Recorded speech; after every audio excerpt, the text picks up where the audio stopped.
watching the nation's best college newscast. 11 News at Noon starts now.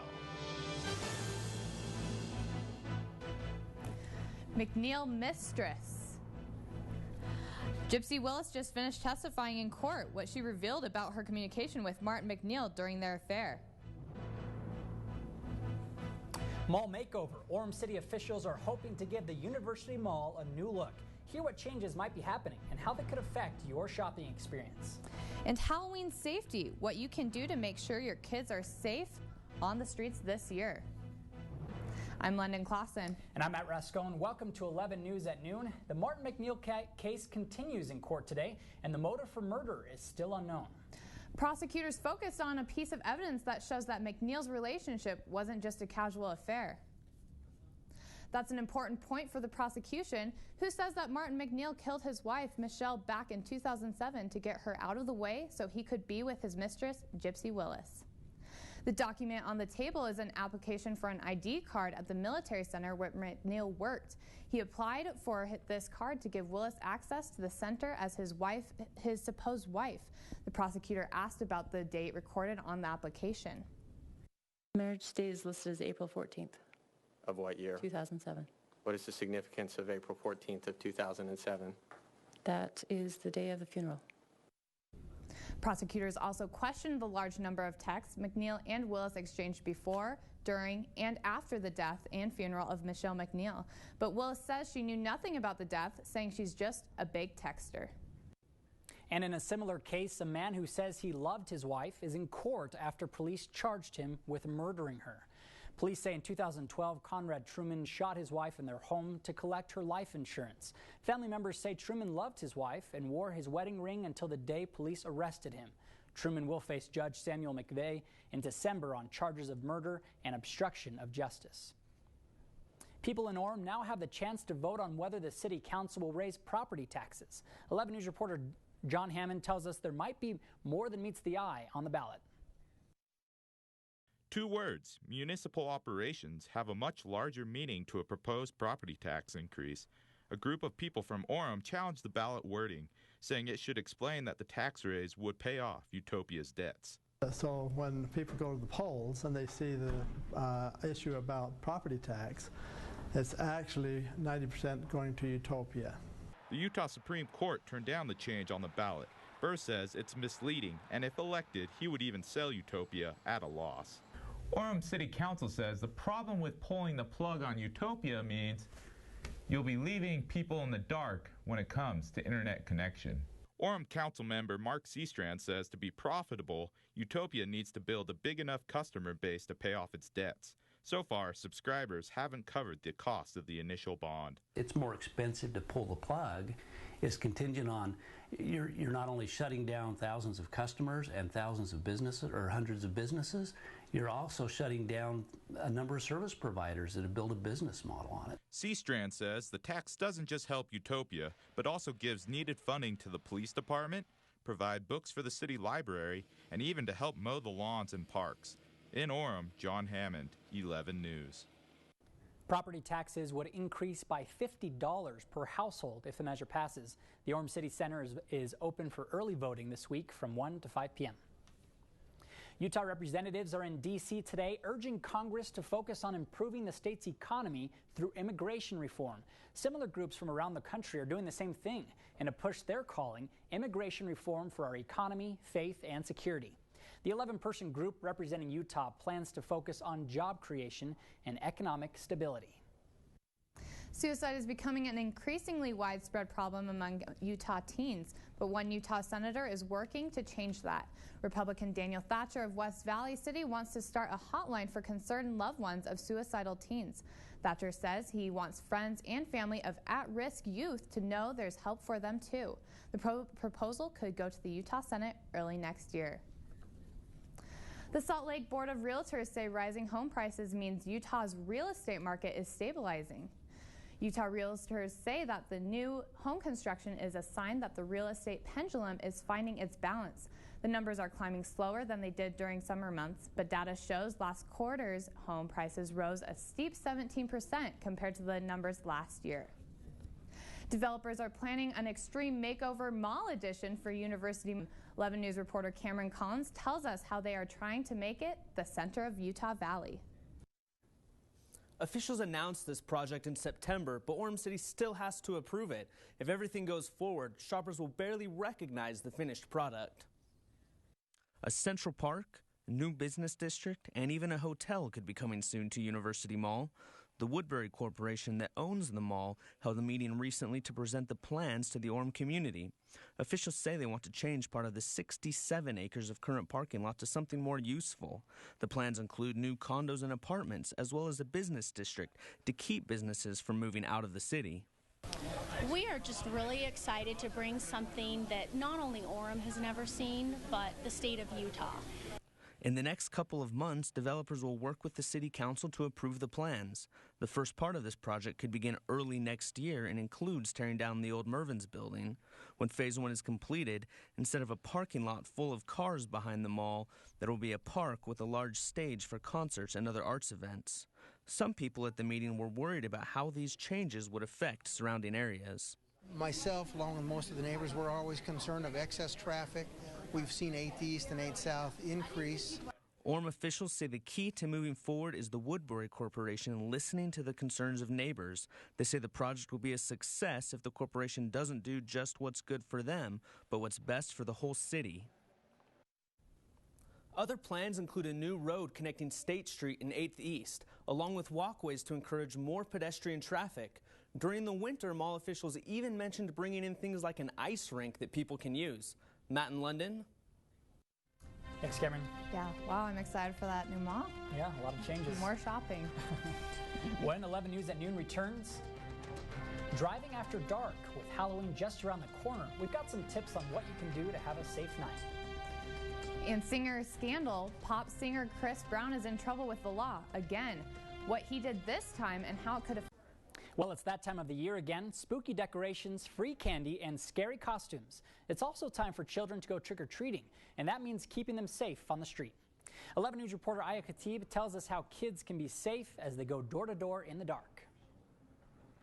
Matt, when trick-or-treaters go out Thursday evening, safety is the responsibility of parents and their children, as well as drivers on the road. Halloween night is a fun experience for most, but many parents are concerned about their children's safety with all the excitement, especially while sharing the road with cars. Some of the roads in Provo were not very well lit. Like, they didn't have very good street lights, and there's, you know, they have big yards and stuff. The Provo Police Department says children should keep eye contact with drivers while crossing the street, and drivers should be patient and not exceed the speed limit. If I'm crossing the street, I've made it a habit to make sure I look at eye contact from each of the people so I know that they see me. Costumes also play a part in safety for kids on Halloween. Lieutenant Ciafona says parents should keep their children's costumes both creative and safe. Drivers might have difficulty spotting children with dark costumes, and parents should add bright colors to keep their kids visible, especially when the sun goes down. If I were to have a choice, I would prefer not to put a mask on my child, but to put maybe face paint. And the reason I say that is because if you put those big bulky masks on, a lot of times the only thing they can see is what's right in front of them. Lieutenant Ciafona also says children under the age of 12 should not go trick-or-treating without adult supervision. Children older than 12 should tell their parents exactly where they are at all times. The lieutenant also says children should put away their electronic devices and be fully aware of their surroundings. Officials say the heaviest time for trick-or-treating is between 5 and 9 p.m. Live in the newsroom, Aya Khatib, 11 News. Aya, how safe has Halloween night been in Provo in recent years?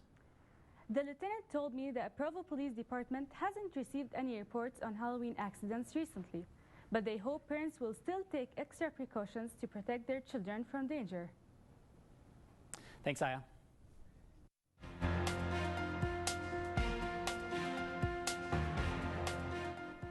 An anti-abortion law is now unconstitutional in Texas. A town warns one of its teachers in Massachusetts, and a pop star faces assault charges in Washington, D.C. Here's your look at news from across the nation.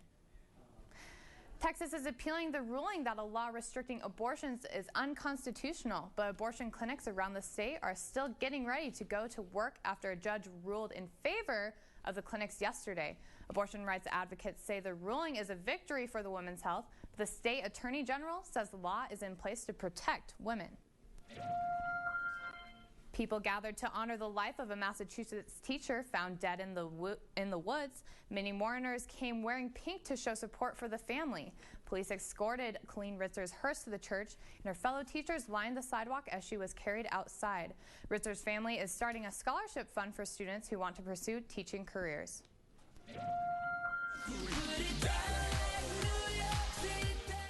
Singer Chris Brown adds one more hit to his top hits list, but not in the music department. Police arrested the R&B artist in D.C. after they say he assaulted a man outside of a hotel room. Since Brown is still on probation for domestic violence against Rihanna, this outburst could land him in prison for up to 4 years. His hearing is scheduled for November 20th. And that's your look at news from across the nation. Matt? Thanks, London. BYU law professor James Rasbin spoke to students today at the campus devotional. He spoke about forgiveness, brothers and sisters, and welcome to our forgive others when they harm us. He asked his listeners to think back on times when they've been hurt by other people's actions. In such cases, do we say to ourselves, the Lord can't really mean that I should forgive that sort of sin or abuse. Yet it seems clear that the Lord really does mean it. Our very salvation depends upon us being willing to forgive others. Rasband reminded students to put their trust in the atonement because it covers not only personal sins, but the effects that other sins have on us. Well, this morning, it almost felt like snow, Chris. I mean, I don't know, I had to double check on that. Yeah, it definitely was pretty chilly, and he talked about forgiveness. Some of you might have to forgive Mother Nature for the cold this morning. However, this afternoon, a little bit sunny, but we're not done with the storms. Your 11 News weather.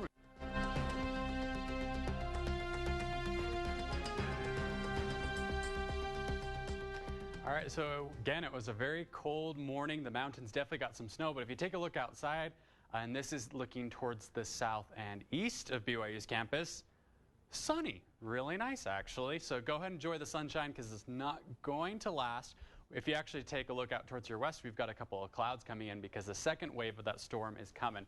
However, I'm going to step outside just for a moment because we do have one thing meant to mention, winter storm warning, and this is for the eastern mountains of the state. So the East Uintas, the Rome Plateau, LaSalle, and Abajo Mountains, 5 to 10 inches of snow and some wind. So make sure if you head out towards those areas or if you live in those areas, keep an eye on the sky. Try not to go through any crazy mountain passes if you don't have to. Currently in Provo, we are sitting right at 45 degrees actually.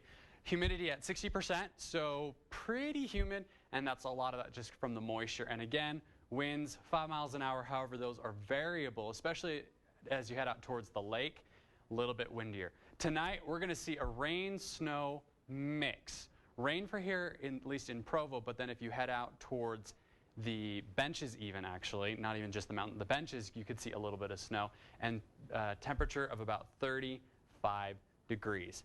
The rest of the state, pretty good throughout for state highs. You've got temperatures ranging from the upper 40s for a high. Few places like Vernal actually getting to the 50-degree mark. And then St. George, obviously the warm spot at 60 degrees, but really not a lot of variation for most of the state. Nor for state lows throughout the state, similar story, just colder. A couple places such as Logan, Vernal, Nephi, and Cedar City and Price in that list, freezing or below. So it is going to get chilly. That will make the roads a little bit slick kind of in the morning, but not too bad. Southern Utah 5-day forecast, 60 degrees today, 62 on Wednesday. But then if we take a look at Thursday, Friday, and Saturday, looking pretty nice. Thursday actually for Halloween, a comfortable 65 degrees, so upper 50s come trick-or-treating time. And then Northern Utah, Tuesday, that is today, and then tomorrow we could see a little bit more moisture, but then by the weekend, things are looking pretty good. Halloween on Thursday, 54 degrees for a high, so by the time the kids go out, mid-40s, so good jacket, but they should be fine. Hey, that's perfect for trick-or-treating. Yeah. Yay. It's a good day. That's yeah, awesome. That's nice. Well, Clark, as it gets colder, we know what that means. We're headed to the gym. Tell us about basketball. Yeah, man, cold weather, and guess what? I got a fever. and the only prescription is more basketball. Next on sports, new kids on the block. BYU basketball got a major facelift this offseason. Meet the newcomers that can help guide the Cougars back to the big dance. And all eyes on Lou. St. Louis had a monopoly on the American sports scene last night. Big stakes, and there was plenty of drama to go around. Now would be a good time to lose the remote. Sports is next.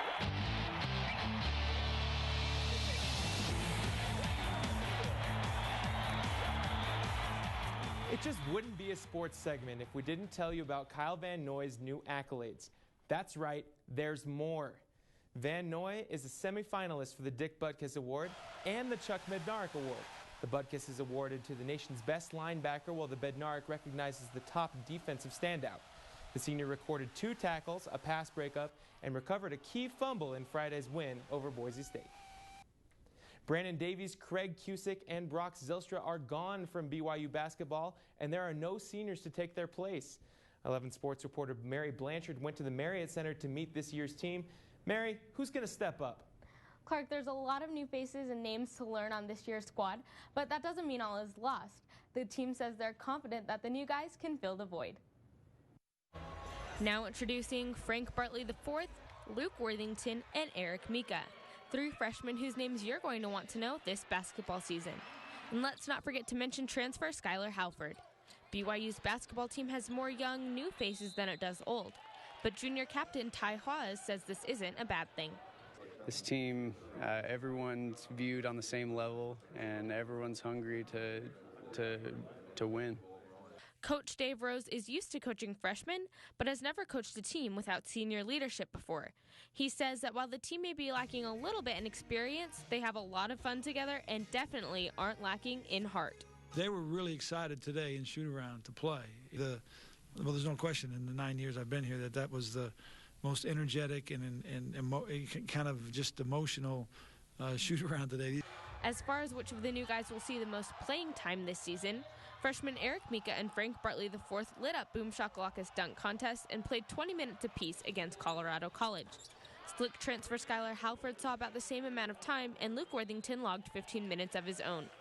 Each contributed to a 94-59 rout of the Tigers, giving hope to Cougar Nation early on that this team's youth won't be a roadblock. Eric Mika says the biggest adjustment for him has been crowd size. He's used to playing in the Lone Peak Gym, which seats about 2,000, so hopefully a sold-out Marriott Center won't be too big of a shock. Live in the newsroom, Mary Blanchard, 11 Sports. Mary, the Cougs don't play again until Saturday against Alaska Anchorage, but while I got you here, NBA basketball starts tonight. Heat, Bulls, who you got? Clark, this isn't even biased because I'm a Heat fan. I'm going with the Heat because there's no better player in the NBA than LeBron James. Dwayne Wade's got a chip on his shoulder. They're going to be tough to beat tonight. Valid points, Mary, but let me throw this at you. Derrick Rose is back. Jimmy Butler on the rise. The Bulls are deep. The Bulls are hungry. The Heat fans probably won't show up until the second quarter. I got the Bulls. They may be deeper and hungrier than last year, but I don't think they're deeper and hungrier than the Heat. But it should be a fun game to watch. Yeah, hopefully your prediction's better than your predictions on CougTube. Thanks, Mary. St. Louis was the sports capital of the world last night as it played host to a pivotal World Series Game 5 and Monday Night Football. We'll start with the main event, Red Sox-Cardinals. Top 1, I love it when you call me Big Papi. David Ortiz's double scores a run. He is hitting .733 for the series. Forget video games, that is cyborg stuff. Sox still up 1 in the 7th. Looking for some insurance, and like a good neighbor, Jacoby Ellsbury is there. Single scores another run. David Ross is nailed at the plate, but it don't matter. Koji Uehara shuts the door, and the Red Sox head back to Boston, 1 win away from a World Series title, 3-1 your final. Rams and Seahawks playing some football a couple blocks away. Third quarter, Seahawks up 1. Russell Wilson somehow going to find Golden Tate, but then Tate goes 4th grade on us. Great catch, but taunting all the way to the end zone. Bryce Harper would say, that's a clown move, bro. Questionable coaching on both sides in the 4th quarter, but the home team with a chance to win it. Last play of the game on the 1. Rams go empty backfield, blitz coming, not a chance. Rough night for St. Louis. Both of their teams fall as the Rams can't pull the upset, 14-9. Got to give a shout out to Brandon Davies before we leave. The BYU alum got signed by the Philadelphia 76ers yesterday. Wow. So he will make an opening day NBA roster. He got cut from the Clippers a few days ago, but he found a new home there in Philly. Wow, go Brandon. I know, yeah. Makes the season more exciting to watch. That's awesome. Still to come on 11 News at noon. Pumpkin Roll. We'll show you how some high school students are celebrating Halloween and what they're doing to honor this gooey tradition.